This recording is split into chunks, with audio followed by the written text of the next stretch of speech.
Hello guys, this is Geeta. आज हम बात करेंगे agriculture insurance company of India limited के नए रिक्रूटमेंट नोटिस के बारे में। ये रिक्रूटमेंट नोटिस क्या है? यह रिक्रूटमेंट ऑफ 50 मैनेजमेंट ट्रेनीज के रिगार्डिंग ये नोटिस है। और इसके फॉर्म स्टार्ट होंगे अप्लाई होने 17 ऑफ जनवरी से। और लास्ट डेट है इसकी 5 ऑफ फेब्रुवरी। और अगर हम इस का बात करें एग्जाम की, तो ये 25 ऑफ फरवरी को आपका एग्जाम हो जाएगा। ये टोटल नंबर ऑफ वैकेंसीज हैं, 50 वैकेंसीज हैं। और इसमें ग्रेजुएट और पोस्ट ग्रेजुएट सब अप्लाई कर सकते हैं। और सबसे बड़ी बात क्या है कि इसमें आप सब अप्लाई कर सकते हैं, चाहे आपका कोई भी सब्जेक्ट क्यों ना हो। और अगर इसके बारे में आपको जानना है कि कहाँ से आपको पता चलेगा कि आपको क्या है कि अप्लाई करना है फॉर्म के बारे में और इसके नोटिफिकेशन के बारे में, आपको इसके ऑफिशियल वेबसाइट से ही पता चलेगा। और ये देखिए,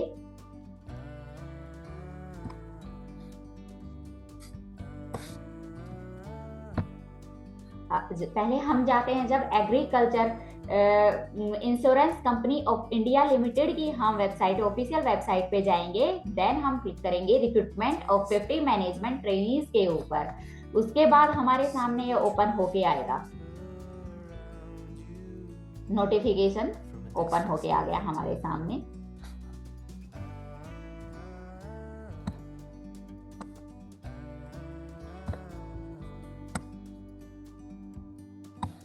ये देखिए, ये हमारा नोटिस आ गया है।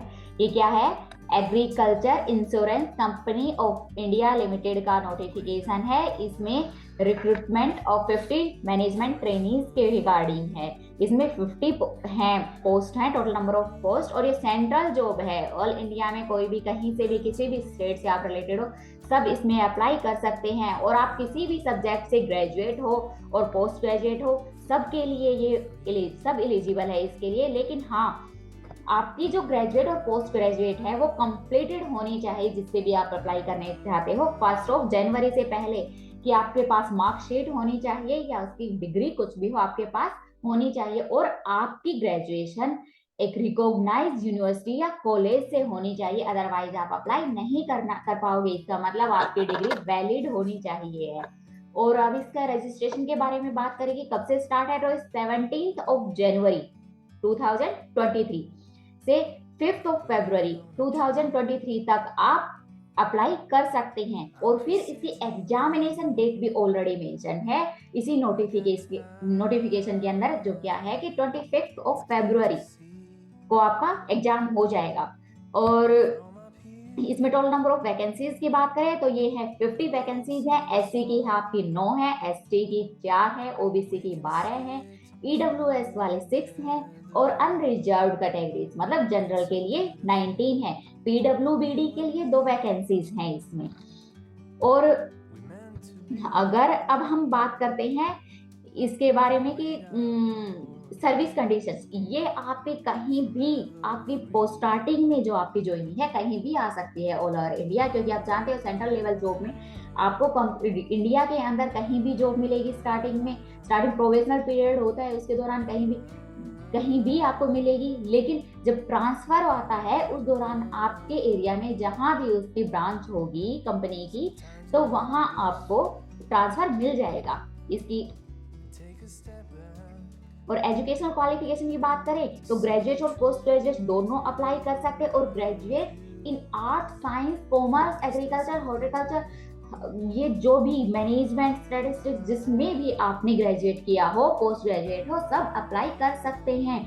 लेकिन आपके मार्क्स की बात करें तो ग्रेजुएशन या पोस्ट ग्रेजुएशन जिसके बेसिस पे कर रहे हैं तो पीजी में आपके मिनिमम 60% होने चाहिए जनरल के लिए, और एससी एसटी के लिए 55%, ओबीसी वालों के लिए भी 60% ही होने चाहिए है। और इसके बाद एज की बात करें तो मिनिमम एज आपकी 21 ईयर्स होनी चाहिए, मैक्सिमम एज आपकी 30 ईयर्स होनी चाहिए। मैक्सिमम एज जो दी हुई होती है 30 ईयर्स, ये जनरल वालों के अकॉर्डिंग होती है। इसके बाद अगर हम कैटेगरी वाइज बात करें तो ओबीसी को इसमें 3 इयर्स का रिलैक्सेशन दिया हुआ है इन्होंने, एससी एसटी के लिए 5 इयर्स का रिलैक्सेशन दिया हुआ है। और अगर पीडब्ल्यूडी की बात करें तो उनको 10 इयर्स रिलैक्सेशन दिया हुआ है। और इसके बाद अगर हम एक्स सर्विस मैन की बात करें तो 5 इयर्स है। डिफेंस सर्विस डिसेबल्ड है जो पर्सन डिसेबल, तो इनको 3 इयर्स का रिलैक्सेशन दिया हुआ है। और और अगर अब हम इसके प्रोसेस के ऊपर जाते हैं, कंप्लीट इसको वैसे आप कंप्लीट जो नोटिस है इसको पढ़ लेना, अच्छे से रीड आउट कर लेना, उसके बाद ही अपना एग्जाम के लिए रजिस्ट्रेशन करना। तो इसका ऑनलाइन एग्जाम होगा। ऑनलाइन एग्जाम में दोनों होंगे, ऑब्जेक्टिव और डिस्क्रिप्टिव। ऑब्जेक्ट टोटल टाइमिंग इसकी दोनों एग्जाम जो होगा उसका होगा 150 मिनट्स। इसमें क्या होगा कि 60 मिनट तो डिस्क्रिप्टिव के लिए होगा और 90 मिनट्स जो होंगे वो ऑब्जेक्टिव के लिए होगा। और ऑब्जेक्टिव के लिए अगर हम बात करें तो उसमें नेगेटिव मार्किंग भी है। ये चीज ध्यान रखने की है कि 1/4 नेगेटिव मार्किंग भी है। ये जो आपका ऑनलाइन एग्जाम होगा, और डिस्क्रिप्टिव जो होगा वो इंग्लिश का होगा। इस अंदर आपसे ऐसे वगैरह कुछ भी लिखवा लिया जा सकता है। ये देखिए इसका सब्जेक्ट क्या क्या है, क्या क्या आएंगे। तो जो ऑब्जेक्टिव होगा उसमें रीजनिंग आएगी, इंग्लिश आएगी, जनरल अवेयरनेस आएगी, टेस्ट ऑफ क्वांटिटेटिव एप्टीट्यूड होगा, कंप्यूटर लिटरेसी होगी। ये सब आएंगे 90 मिनट्स के अंदर। और इसके बाद जो 1 घंटे का 60 मिनट्स का वो डिस्क्रिप्टिव है, वो इंग्लिश के लिए होगा। उसमें आप उसे ऐसे कॉम्प्रिहेंशन वगैरह कुछ भी करवा सकते हैं, दिखा सकते हैं। और इसके अंदर भी ये जो एग्जाम होगा इसके अंदर आपको जनरल वालों को जरूरी है 60% मार्क्स, और अगर आप ओबीसी SC ST के हैं उनके लिए 55 मार्क्स जरूरी है, कंपलसरी है। इस टेस्ट के बेसिस पे जो क्वालिफाई होंगे कैंडिडेट, जिनके मिनिमम मार्क्स होंगे, वो इंटरव्यू के लिए उनके पास कॉल आएगी, वो इंटरव्यू के लिए एलिजिबल होंगे।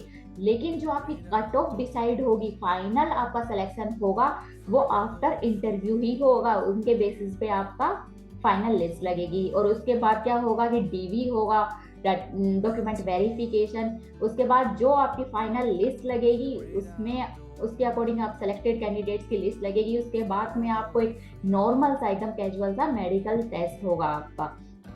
फिर आपको बहुत जल्दी ही आपको अपॉइंटमेंट दे देंगे ये लोग। और इसलिए इसका ध्यान रखिए, एग्जाम दे फॉर्म फिल करने की रजिस्ट्रेशन डेट का आप पूरी तरह 17 से स्टार्ट हो चुका है और 5 फरवरी तक इसकी लास्ट डेट है।